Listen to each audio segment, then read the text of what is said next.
बिस्मिल्लाहिर्रहमानिर्रहीम। अस्सलाम वालेकुम नाज़रीन, मेरा नाम प्रोफेसर ताज जमशेद है और मैं बतौर प्रोफेसर ऑफ मेडिसिन और डायबिटोलॉजिस्ट शरीफ मेडिकल डेंटल कॉलेज में काम कर रहा हूँ और इसके अलावा शाम में चौथाई मेडिकल सेंटर में प्रैक्टिस करता हूँ। नाज़रीन, ज़ियाबितस या डायबिटीज़ एक ऐसा मर्ज़ है जो कि पूरी दुनिया में बड़ी तेज़ी से फैल रहा है और पाकिस्तान भी इससे बहुत ज़्यादा मुतासिर हो रहा है और तकरीबन ये देखा गया कि तकरीबन 19 मिलियन से ज़्यादा लोग पाकिस्तान में मुतासर हो चुके हैं और तकरीबन 45% लोग ऐसे होते हैं कि जिनको पता ही नहीं होता कि उनको शुगर का मर्ज़ हो चुका है।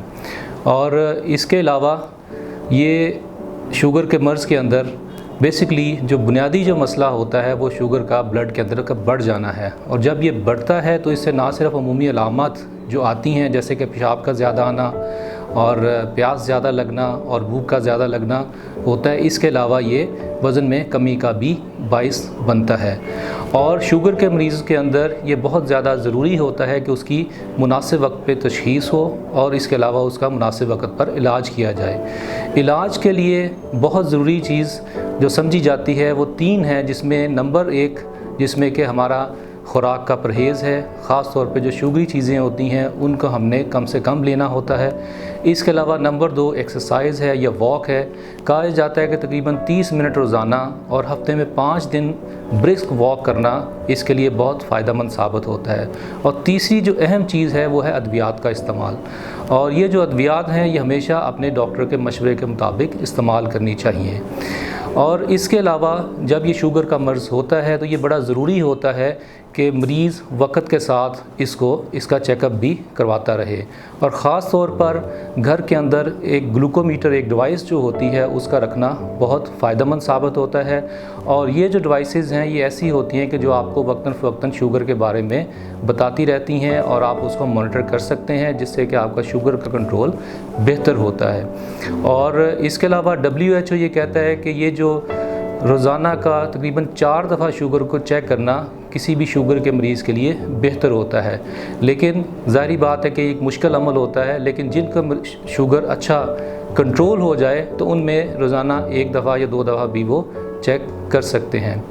इसके अलावा इसका जो इलाज है वो क्यों ज़रूरी होता है, क्योंकि इसकी वजह ये होती है कि ये एक ऐसा मर्ज़ है कि जो सर से लेके पाँव तक और जिल्द से लेके तो जिस्म के जो अंदरूनी अज़ा हैं उनको मुतासिर कर सकता है।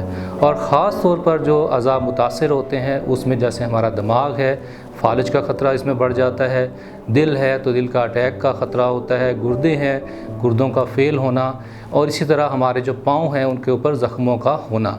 तो जो मरीज़ तो अपनी शुगर को अच्छे तरीके से कंट्रोल में रखते हैं तो उनमें ये पेचीदियाँ होने के इम्कानात बहुत कम होते हैं। और ख़ास तौर पर जो हमारे दिल की जो पेचीदगियाँ हैं, जो प्रॉब्लम्स हैं जो कि शुगर के साथ होती हैं, ये बाकी जो पेचीदगियों से बहुत ज़्यादा होती हैं। और जो रिसर्च अभी तक हुई है वो देखा गया है कि हमारे जो शुगर के मरीज़ होते हैं तकरीबन 70% जो उनके अंदर जो अमवात की वजह है वो कार्डियोवास्कुलर या दिल के अमराज ही समझे जाते हैं। तो आखिर में यही मैं एक पैगाम दूँगा कि ये एक ऐसा मर्ज़ है कि अगर आप इसको मुनासिब वक्त पर इसकी तशख़ीस हो जाती है और अच्छे तरीके से इसका इलाज करते हैं और अपने फिजिशियन के साथ राब्ते में रहते हैं, इसकी मॉनिटरिंग अच्छे तरीके से करते हैं, तो आने वाले वक्त में इसकी पेचीदगियों से बचा जा सकता है और एक अच्छी ज़िंदगी, सेहतमंद ज़िंदगी गुजार सकते हैं। बहुत शुक्रिया।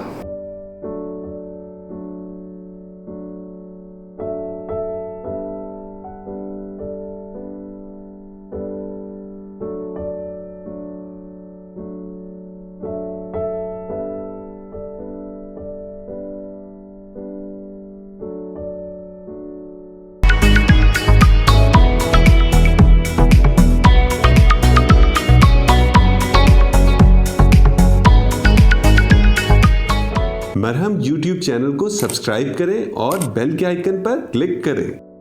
अभी मरहम ऐप डाउनलोड करें और किसी भी मसले के लिए 2000 से ज्यादा स्पेशलिस्ट डॉक्टर से ऑनलाइन ऑडियो या वीडियो कॉल के जरिए बात करें।